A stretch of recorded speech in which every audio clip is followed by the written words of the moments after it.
Joe Thuney won the NFL's first ever Protector of the Year award, and it's hard to overstate just how important he was to the Chicago Bears this season.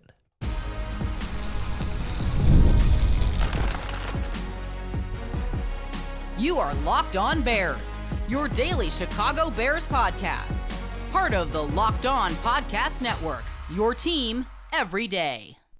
This is Locked On Bears, and I'm your host, Lauren Cox. I'm here to bring you your daily, in-depth Chicago Bears news and analysis. On the show today, we're going to look at Joe Thuney's massive impact on the Chicago Bears that helped him win NFL Protector of the Year at the NFL Awards show on Thursday night. We'll also check in on a minor Bears roster move that could have some significant implications with Theo Benedet returning to Chicago for 2026, as well as we'll get to know the new Chicago Bears running backs coach, Eric Studesville, and go through some of his history and why you should be excited about how the Bears were able to replace Eric Bieniemy with another veteran, well-respected running backs coach. Before we do, I just want to thank you for making the Locked On Bears podcast your first listen today. We're part of the Locked On Podcast Network, the #1 sports podcast network. And really the only Bears player who had a real shot at an NFL award last night was Joe Thuney. I suppose Ben Johnson as a coach was in the mix for Coach of the Year, but of course, not the winner of that one as it goes to Vrabel in part. I mean, it was before he went to the Super Bowl, but makes sense. The guy that goes to the Super Bowl gets to be Coach of the Year. But Thuney gets to bring home some hardware for Chicago in the first ever NFL Protector of the Year award, an award designed specifically just to go to the best offensive lineman, because they're acknowledging that, yes, an offensive lineman is never going to win MVP and never really going to win Offensive Player of the Year, that those are specific mostly to skill players, guys who have the ball in their hands, and a lineman is just never going to have that kind of impact to be measured. But Protector of the Year can go specifically to anyone who's blocking in the running game and in the pass protection, specifically along the offensive line. And Joe Thuney takes home the award despite some pretty stiff competition. The other nominees, if you weren't following along, were Penei Sewell from the Detroit Lions, Quinn Miners, the right guard of the Denver Broncos, Creed Humphrey, the center for the Chiefs, Aaron Brewer, the center for the Dolphins, and then Garrett Bowles, who's the Denver Broncos left tackle. Like 5 really good offensive linemen who had strong seasons for sure.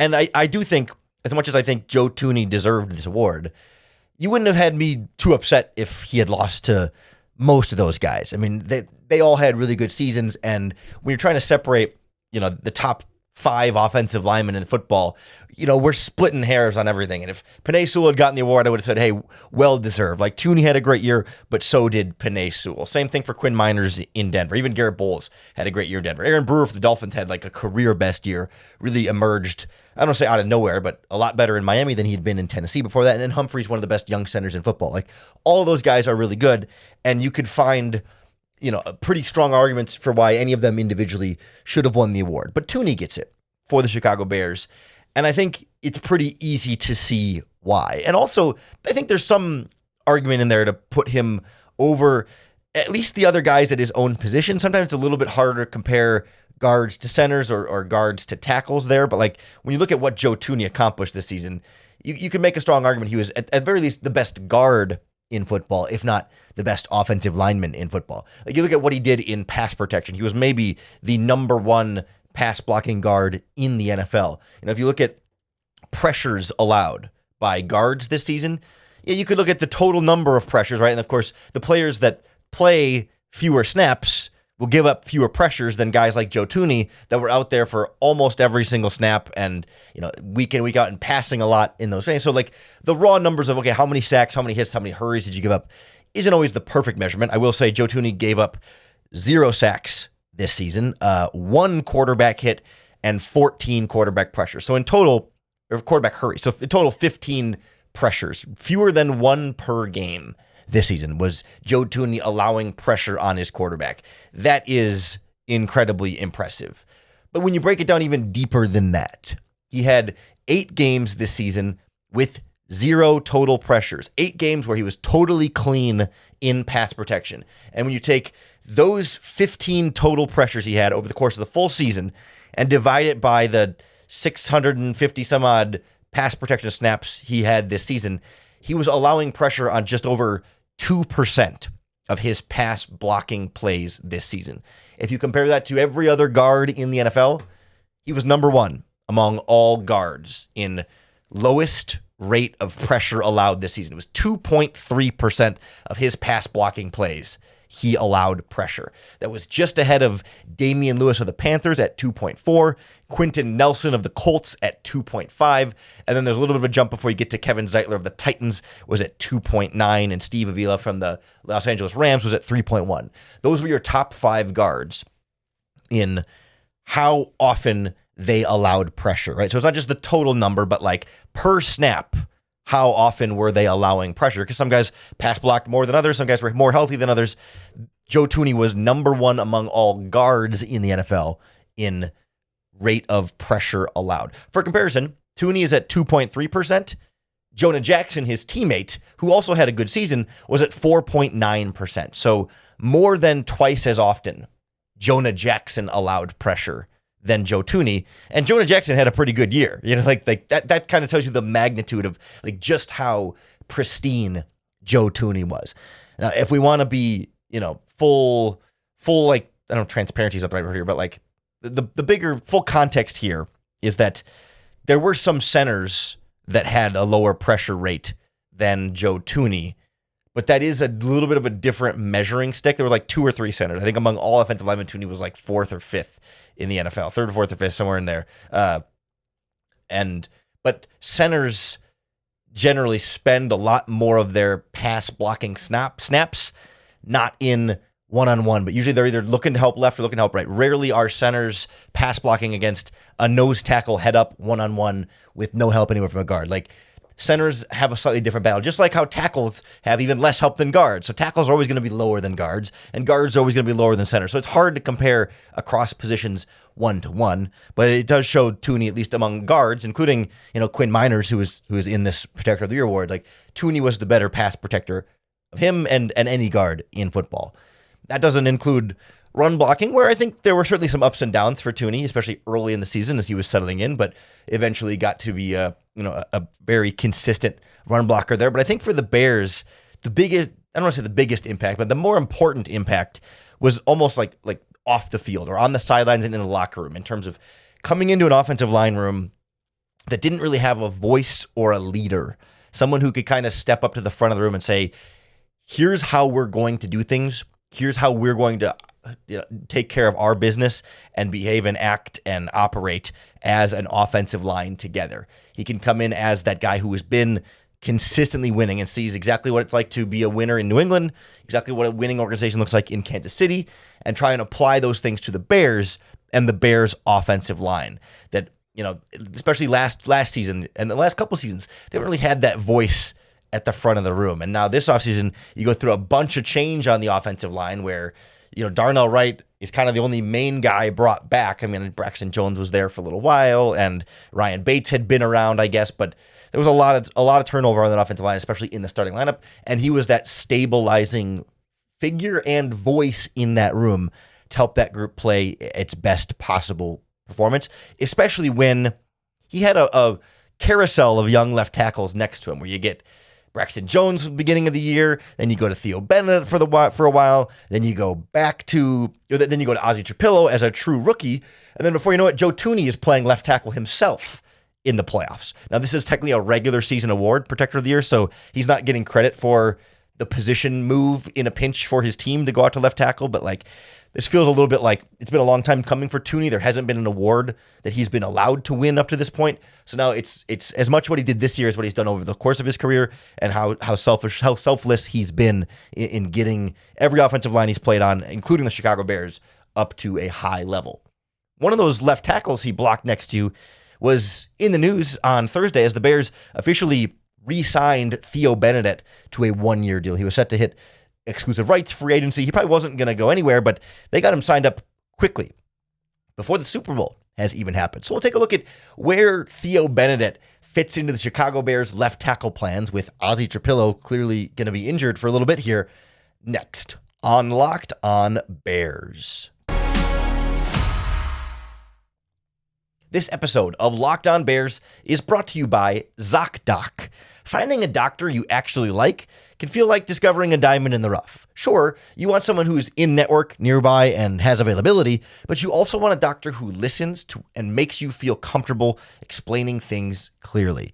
That kind of doctor exists, and finding them is easy with ZocDoc. ZocDoc is a free app and website that helps you find and book high-quality in-network doctors so you can find someone you love without all the hassle. We're talking about booking in-network appointments with more than 150,000 providers across all 50 states, covering over 200 specialties, from primary care and dentistry to dermatology and eye care. ZocDoc makes the process simple. You can search by specialty or symptom and actually build a care team that works for you. So stop putting off those doctor's appointments and go to ZocDoc.com/LockedOnNFL to find and instantly book a doctor you love today. That's ZocDoc.com/LockedOnNFL. ZocDoc.com/LockedOnNFL. Thanks to ZocDoc for sponsoring this message. The Locked On Bears podcast is also brought to you by Indeed. If you've ever hired someone who looked good on paper but wasn't the right fit, you know how important that is. When you want candidates who truly match what you're looking for, trust Indeed sponsored jobs. Hiring? Indeed is all you need. Stop struggling to get your post seen on other sites, because Indeed's sponsored jobs puts your post at the top of the page and helps you reach the right candidates faster. According to Indeed data, sponsored jobs posted directly on Indeed are 90% more likely to report a hire than non-sponsored jobs. So spend more time interviewing candidates who check all your boxes with less stress, less time, and more results using Indeed sponsored jobs. Listeners of this show get a $75 sponsored job credit to help give your job the premium placement it deserves at Indeed.com/LockedOnNFL. Just go to Indeed.com/LockedOnNFL right now and support the show by saying you heard about Indeed on this podcast. Terms and conditions apply. Hiring? Do it the right way with Indeed. Theo Benedet, I think, is going to be in the conversation to start at left tackle for the Chicago Bears in week 1 next season.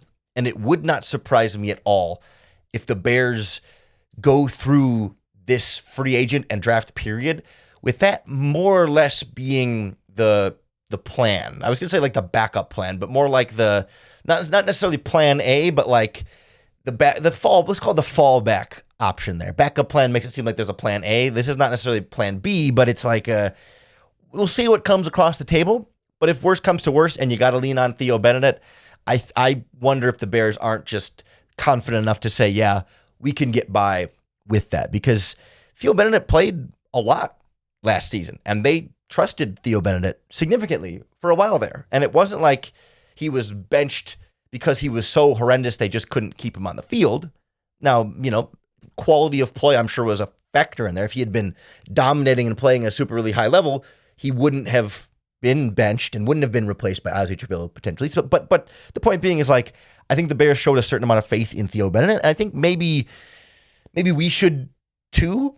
Not to say that we should all think Theo Benedet is some high-end future star left tackle of the future type of player, but like, I do think the Bears view him very highly and will continue to do so moving forward, as evidenced by them making it a very fast priority to get him re-signed to the Bears. So entering this offseason, Theo Benedet's contract was up, but because he is so early in his career, this is just his second season, when you enter free agency within your first couple of seasons, you don't become an unrestricted free agent that can sign anywhere. You don't even become a restricted free agent that the team gets first right of refusal on. You become what they call an exclusive rights free agent, basically meaning that like your own team is the only team that can re-sign you, and unless they say no, we don't want you, then they relinquish your rights and let you go anywhere. But it's not even first right of refusal, where you can't even really negotiate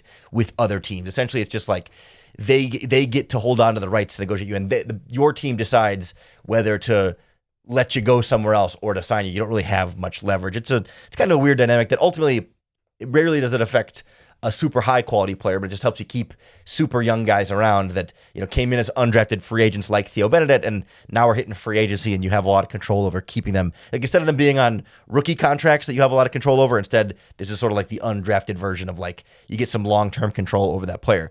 So the Bears had all the way up until the start of free agency to re-sign Theo Benedet, but they get it done on a 1 year, like $1 million type of deal. He gets a pay raise, he gets to come back to Chicago, and it seems to be like a high priority for them. Not that it's like big money, but like just timing wise, they got that out of the way quickly. Like they haven't even seen draft prospects at the combine to know what they want to do at left tackle, or they've barely scouted free agency, but they've said, no, we want this guy back for sure.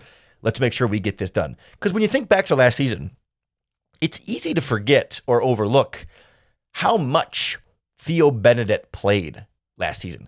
If you go back and look at the Bears starters at left tackle every week, I mean, Braxton Jones was the starter for the first 4 games of the season. Then you went into the bye week. And then coming out of the bye week, Theo Benedet started the next 6 games in a row at left tackle before they put Ozzie Trapillo in the lineup in week 12, and he took it from there. But you might forget Theo Benedet started week 18 against the Detroit Lions when Trapillo was out for that game. You might also have forgotten, more likely, that Theo Benedet started week 4 against the Las Vegas Raiders at right tackle in place of Darnell Wright, who was injured. That was the only game Darnell Wright missed this game. So Benedet started 8 games this season, 1 at left tackle, 1 at right tackle, 7 at left tackle.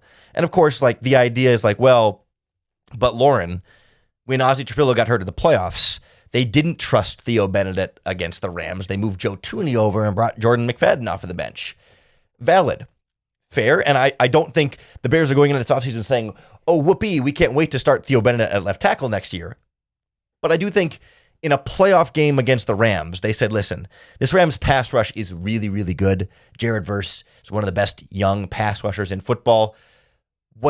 In a one-game do-or-die moment, what's going to give you the better chance to win?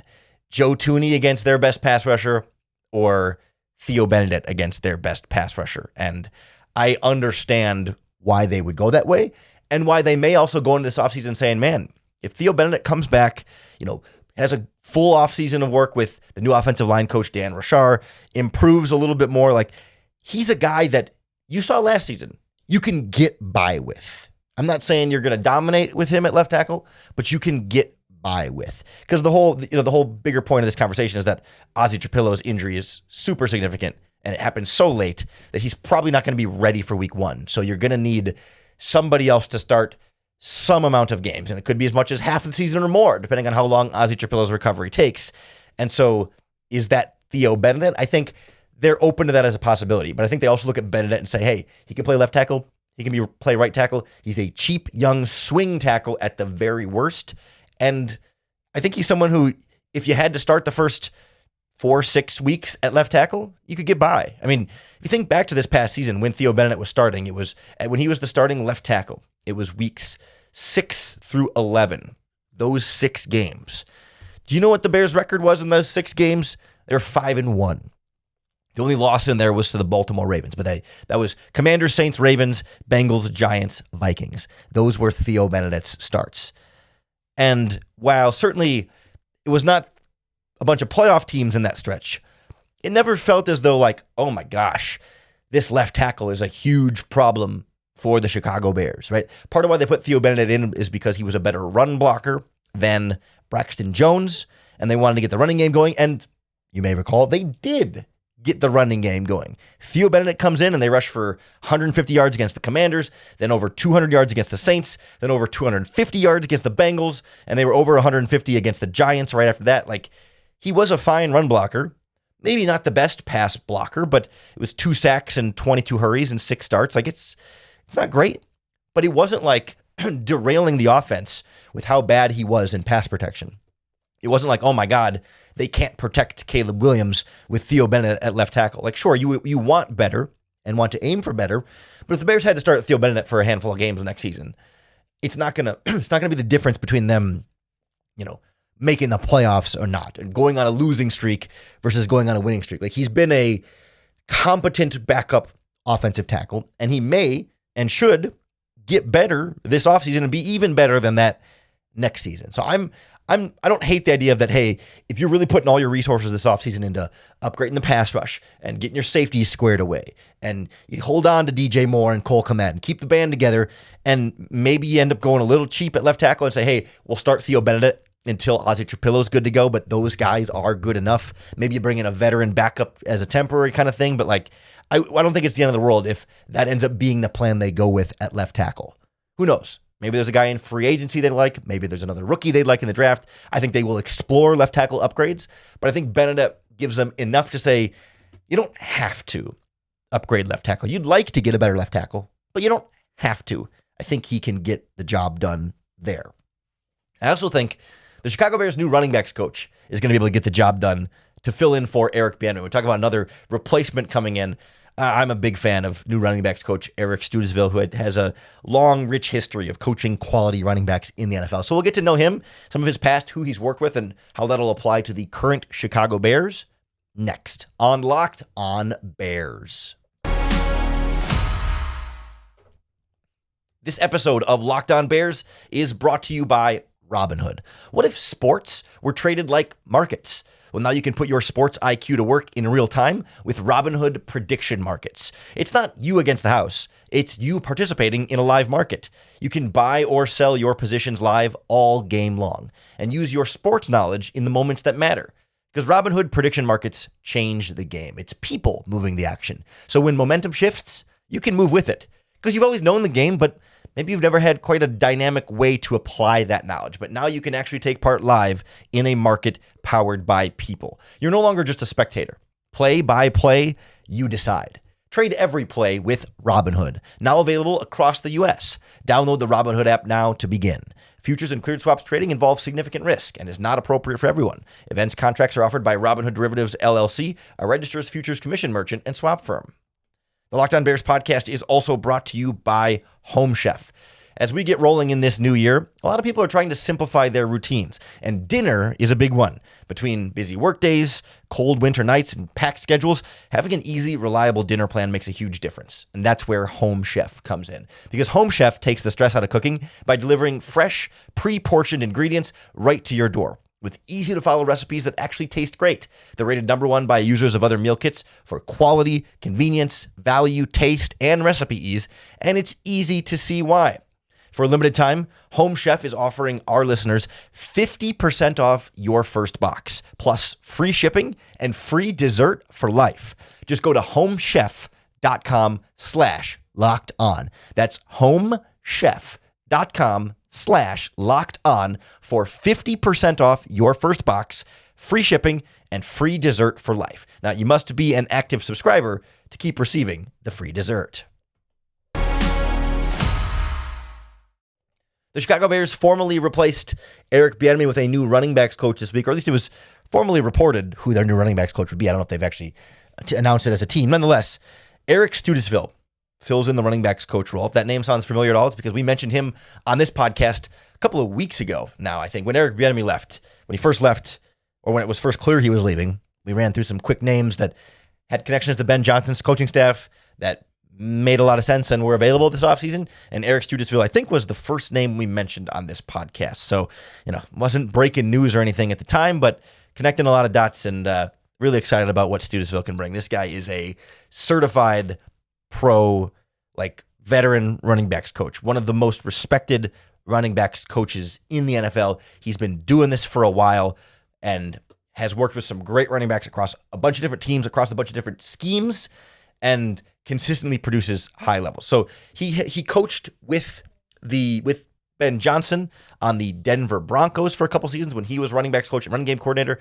I can't remember which job. Ben Johnson had a few jobs for the Dolphins at the time. I don't know if he was wide receivers coach or tight ends coach. He cycled through a few of them during that span, but they have literally coached on the same staff together. So there's a level of familiarity and comfort from the past, albeit almost a decade ago now that we're talking about it.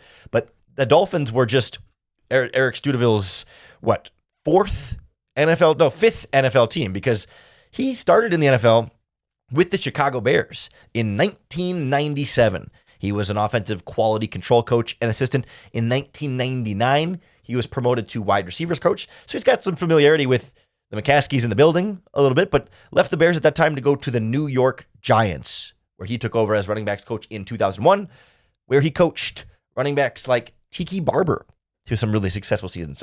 Former Heisman Trophy winner Ron Dane was in that backfield. Obviously, Dane didn't have the kind of NFL career that his college career might have suggested, but still, like, quality running games early then in his time in New York. He's with the Giants for those 3 seasons. Then he jumps to the Buffalo Bills, where, again, like a slew of quality running backs get to, kind of come through, and that he helps coach up to the next level. He starts with Willis McGahee, who's been obviously a long-time quality veteran bruising running back in that backfield that set the tone for Buffalo. He is eventually replaced by a young Marshawn Lynch, who gets his early tutelage from one Eric Studesville. And I'm not here to say that Eric Studesville made Marshawn Lynch into who he was. I mean, he was a 12th overall pick in the draft for a reason, coming out of Cal. He was a good player, but still coached one of the best young running backs in football at that time to the Pro Bowl, et cetera, et cetera. As he continues his Buffalo career, Fred Jackson was there. I think he might have left just before C.J. Spiller got rolling in there, but coached a number of running backs there. Then he jumps to the Denver Broncos in 2010, where he coaches Willis McGahee again, coaches Noshawn Marino, Ronnie Hillman. There were a couple others in that mix there. He spent 7 years, I believe, with the Denver Broncos. His first year there was with I can't think of his name. Josh McDaniels was brought in as the head coach, right? The year they traded Jay Cutler, McDaniels comes in, he's head coach, and then he gets fired mid-season. You know who was named interim head coach when they fired Josh McDaniels? Running backs coach Eric Studesville. Goes from running backs coach to interim head coach. His first season there in 2010. Like, he showed up in January, and by December, he was head coach. Like, it was a surprise for sure. And, Studesville ends up putting in Tim Tebow for the last couple weeks of that season as a rookie quarterback. And, there was a lot going on there. 2010 was a crazy time, but like, he's just the breadth of experience and these running backs that Studesville has worked with before he's coming to the Chicago Bears. Because then he's in Denver for all those years and then leaves for the Miami Dolphins. A few years after that, in 2017, he joins the Dolphins. There he's coaching. They've kind of got a hodgepodge of running backs there, but gets Kenyon Drake to look like a number 1 running back, Myles Gaskin for a little bit. Then they acquire Raheem Mostert, and he breaks out. They draft Devon Achane, and he breaks out these past couple of seasons. And it seems like you can just give him any type of running back, any style of running back, any age of running back, young, old, fast, short, big, strong, receiver, blocker, you name it. Like, guys have success when they've worked with Eric Studesville. So I have no concerns about him coming to the Chicago Bears and filling really big shoes in Eric Bieniemy, who is known for coaching guys hard and pushing them and really being, the kind of intense coach. Like, Studesville doesn't need to come in and be Eric Bieniemy 2.0.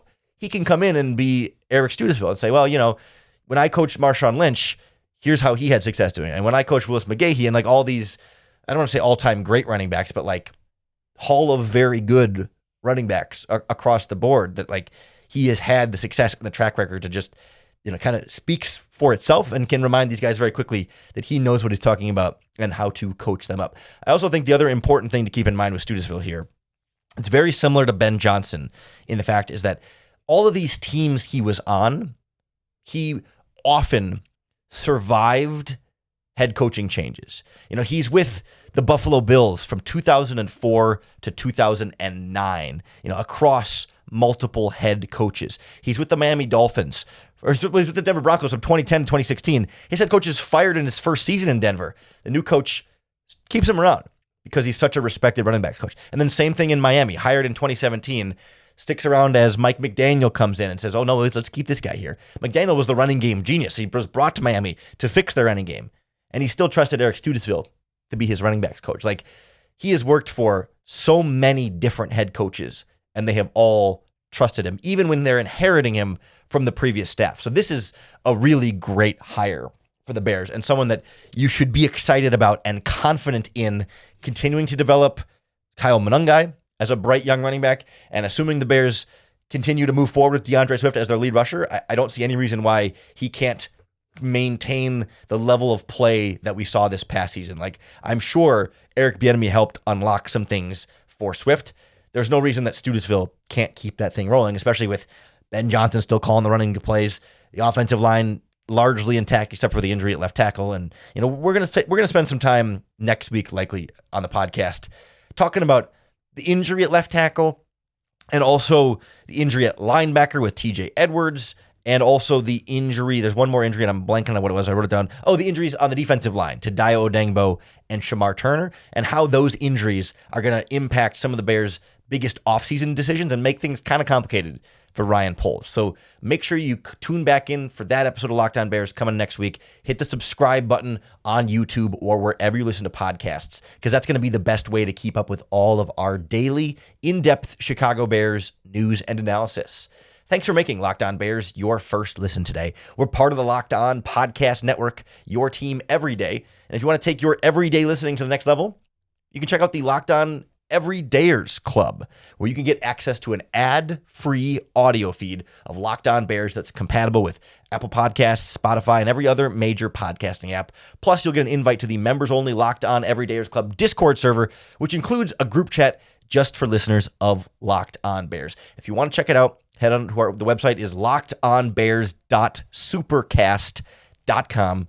Find out more. You can always find that link in the show notes in the description of the show, or you can keep listening the same way you always have. We're still going to be free and available on all platforms. This is just a next higher tier of listening if you'd like to take it to the next level. But in the meantime, just keep making Locked On Bears your first listen every day for another opportunity to bear down.